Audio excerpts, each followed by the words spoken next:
Hello everybody and welcome to Chess24 and welcome to Game of the Day. Today we saw Norway Chess Round 2 and there was only one match that stood out as the one that everybody had their eyes on, everybody was going to be looking at, and of course it was the match between world number 2 Fabiano Caruana, who took on Magnus Carlsen, the world number 1 world champion, in a battle between worlds number 2 and 1. Of course, that's always going to stand out, and the game did not disappoint us whatsoever. An amazing game which ended in a win for the world number 2, Fabiano Caruana. Yesterday I analysed a game for you guys which demonstrated raw attacking ability by Anish Giri. Well, today we saw another kind of chess. We saw a boa constrictor kind of chess, an accuracy, a precision displayed by the world number 2 Fabiano Caruana, who came out of the opening extremely well, mostly thanks to great preparation, and he completely dominated Magnus Carlsen, and it's very rare to see Magnus lose in this style. Today he did, got absolutely outplayed all over the board, and it was just a perfect victory for Fabiano and a flawless game, flawless technique, and we're going to see exactly how he did that right now. So it started off as a Berlin.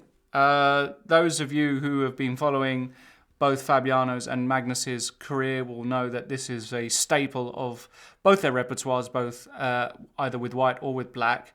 Magnus, of course, used this with huge success in his World Championship matches, but Fabiano Caruana has really been the one challenging this from the white side. He likes to enter the Berlin endgame, and he is the one who is really innovating in the opening phase. And today was no difference, because after castles, knight takes e4, d4, knight d6, takes, here and here. I'm not going to go over these moves because this is really the start position nowadays of the Berlin endgame.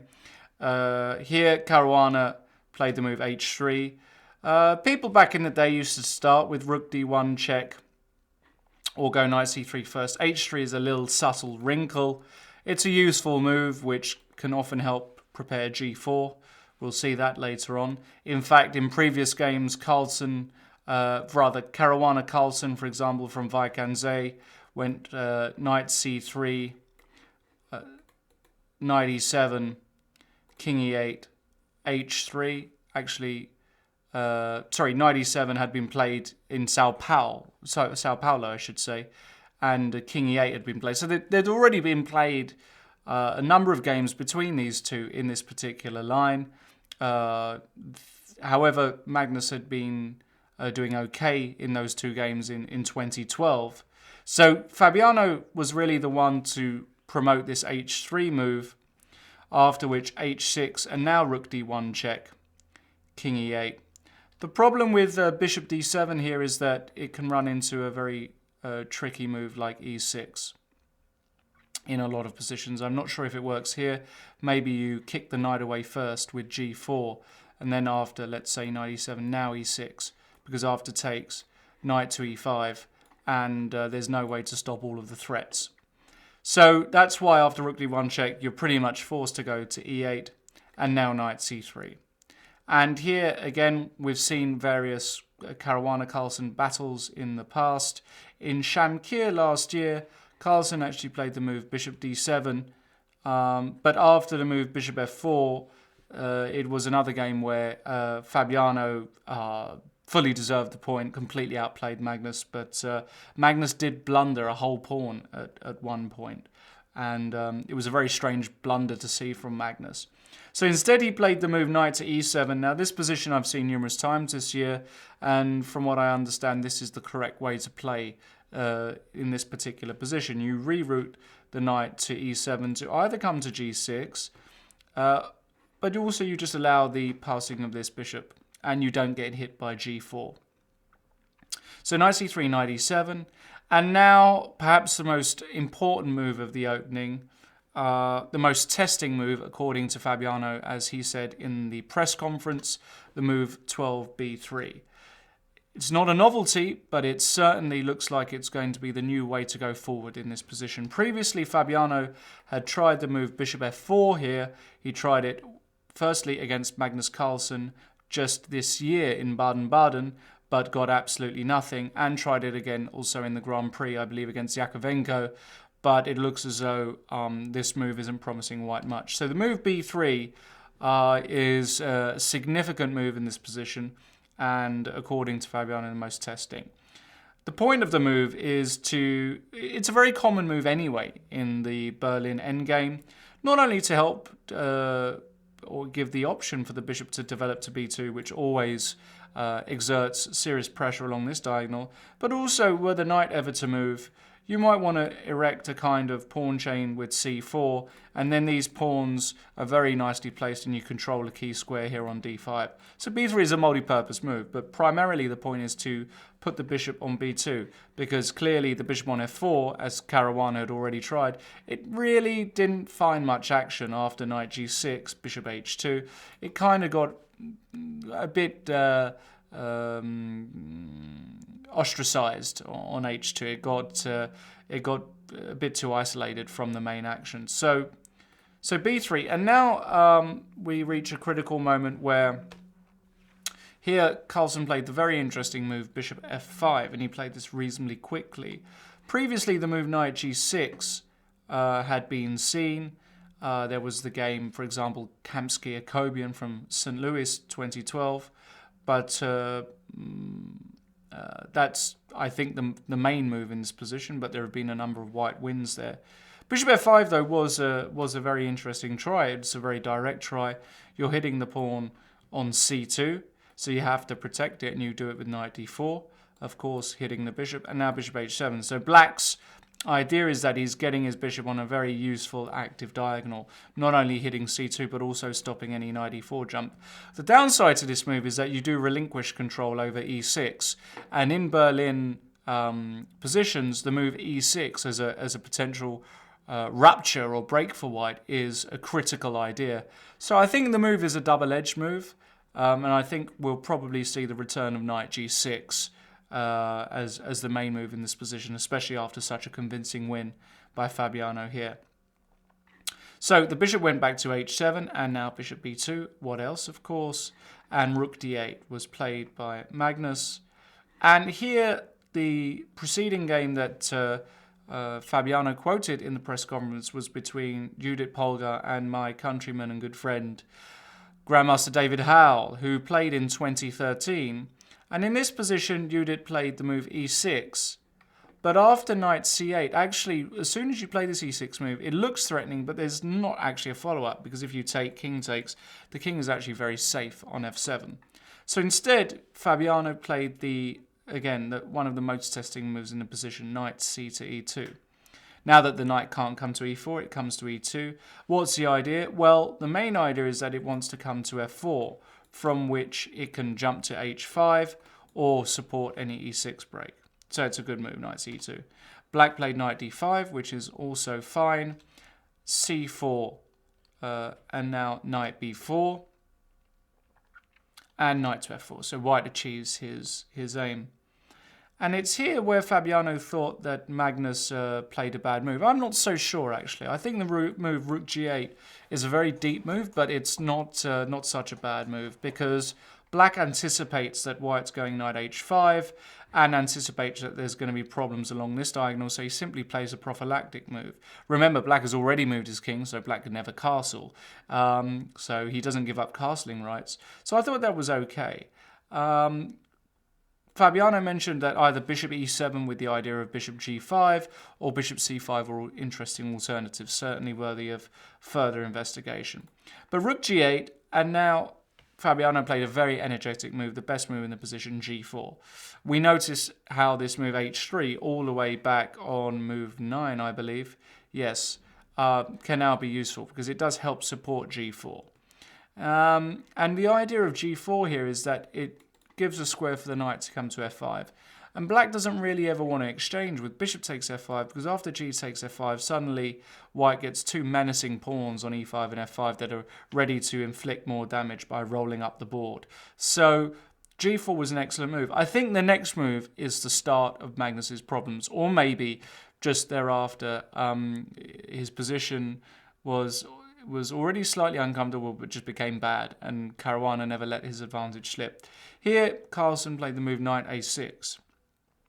Actually, one other subplot or sub-story of this game is just how many knight moves he's made. It's move 18, but you've got to think this knight has gone, and I'll try and draw the route, it's gone f6. This is the g8 knight. It's gone here, here, here, here, here, here, here, here, and it's going to make a lot more moves. So it's making a whole host of moves, and one of the opening principles, as we know, is don't move your piece more than twice in the opening. Well, he's moved it probably about 8 times already. There are exceptions, though, and these kind of positions are definitely one of those, because they're closed positions where slow maneuvering takes place and not open positions where there are evident attacks. However, I think he took one liberty too many, Magnus, in this position with knight a6.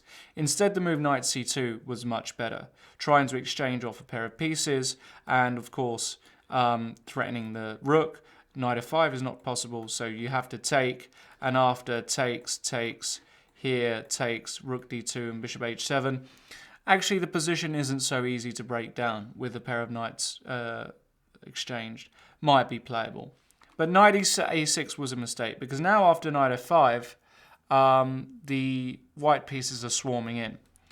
The idea of knight a6 was to come to c5 and blockade on e6. Again, amazing how this knight has toured around the board. But actually, now the problem is that after rook takes rook, king takes rook, check, the king has to go to c8. It'd love to go to e8, but after knight h5, white is in immense trouble here. Rather, black is in immense trouble. These knights have suddenly found optimum squares. You can't take, because after takes, it's just horrible. Deprives the knight of coming back to e6. And it's just very difficult to suggest a useful plan here. Black can try knight e6, but the question is, okay, what next? What's your next move? No, very unpleasant indeed. So that's why Magnus played king c8, but another very powerful move was now played by Fabiano. Bishop a3. Semi-pinning this knight. It's not a full pin because the bishop is protected, but actually the problem is that tactically g7 might fall. And once again, Magnus decides to move his knight. Perhaps the move b6 was better, but actually, as we'll see in the game, we can get something very similar to the game. For example, king g2 and now knight e6, but after takes, and now the move bishop e7. This is an excellent move. This can occur in the game. I'll show that variation in a minute. E takes f5. Well, you can't take, obviously, because of check, and you win the rook. And rook d8 is a massive threat. So e takes f5, but you check anyway and play bishop takes bishop, and this guy is just running home, and there's nothing that black can do. In fact, in the game, what happened is after knight e6, knight takes e6. The point is, f takes e6 is not playable because of this great little tactic, bishop e7. Beautiful little move, threatening mate, and actually that's all she wrote. There's no moves here for black. Rook d8 is coming. You can't take on e7. Yeah, it's just game over. So as a result, bishop takes a3 was the only move by Carlsen, but now he did lose a pawn. So white has gained a pawn, and now black has got a significant job of trying to hold this. He played bishop f8. h5 was also mentioned, but here Caruana felt that just f3 takes and maybe even f takes g4, maintaining an outside pass pawn, was enough for a significant advantage. So Carlsen played bishop f8, but now one further move that Caruana had to say, e6. If the knight moves, of course, that's a blunder because of bishop takes f5, and there's a pin. So e6, and the point is that now e7 is a threat, so f takes e6 really is the only move. You can try bishop takes f5 here. Rather, bishop takes f5 first is the only move. The problem with f takes e6 in this position is that knight takes e6 now threatens mate. So bishop takes f5 is not a pin because of mate. So bishop takes f5, only move. Knight takes f5, f takes e6. Carlsen won the pawn back, but Caruana saw up to here. Knight g3. And he assessed his position as, if not significantly better, just winning. Let's explain why. White has got essentially a pawn advantage because of this double pawns, and they can't create a majority, whereas white can create passed pawns, as we'll see on the king side. Furthermore, the black king is cut completely from the action. The white rook does a great job. And on top of all of this, white has got an outstanding minor piece versus a much more inferior minor piece in the form of the black bishop. The white knight has got so many squares it can jump to, patrol and exert pressure from, and the black bishop doesn't have any targets. So every trump is in white's favour here. As a result, technically speaking, it's probably just a winning position.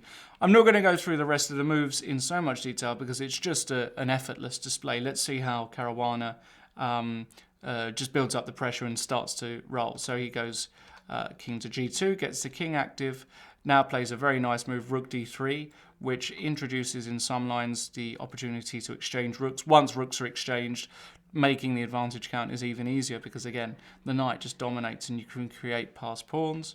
So rook f7, knight h5 with the idea of going f4, bishop d6, rook f3 first, rook h7, rook e3 hitting the pawn, rook e7. Of course, you can't go king d7 because of knight f6 check. So rook e7, but now f4. So now that's phase one complete, mobilizing the pawns. Bishop a3, get the king mobilized as we do in endings, hit the bishop, create the first passed pawn. Okay. King active. The knight comes back round. Now, as I said, this knight can come to e4. Bring the other pawn up the board. Why not? And this is a case of just not rushing. Slowly but surely, create the pawns. Magnus tries to erect some kind of outpost for his bishop, but it's just all in vain because once this passed pawn is protected on the 6th, there's nothing that black can do. Rook e8, f5. This is another classy move. The point is that after takes, one idea would be to take with the king, still wins, but actually the move he played, king f4, is just a very classy move because now he would love to take on f5 with the knight. If rook takes e2, knight takes e2, thankfully we hit the bishop first, after which we take with the king, and there's just no hope. So king f4, he played rook h8, but after knight takes f5, bishop f6 and rook g2, with the idea of g7 and rook g6, and if bishop g5, well, doesn't need me to tell you, rook takes g5 would just finish the game, because these pawns supported by the knight would just roll home. Basically a flawless game by Fabiano Caruana. Every move was the best move. One of the most impressive victories I've seen by him this year, perhaps even ever. Hope you've enjoyed that. Hope that's taught you a lot of things. Certainly taught me a lot of things. Taught me a lot about patience, how to slowly build on your position. Notice how he never rushed, especially in the ending. A lot of us would be throwing those pawns up the board, but without much care. He got his king active, kept the king cut, tried to exchange the rooks. Every move was precise. Just a brilliant performance by Fabiano, and by far the most outstanding game of the day. So, hope you've enjoyed that. Join me again tomorrow where I'll be commentating on the next game of the day. And remember to check out the news article, which will have a detailed report of this round by our wonderful Colin McGaughty. So, for now, good night from me. See you tomorrow.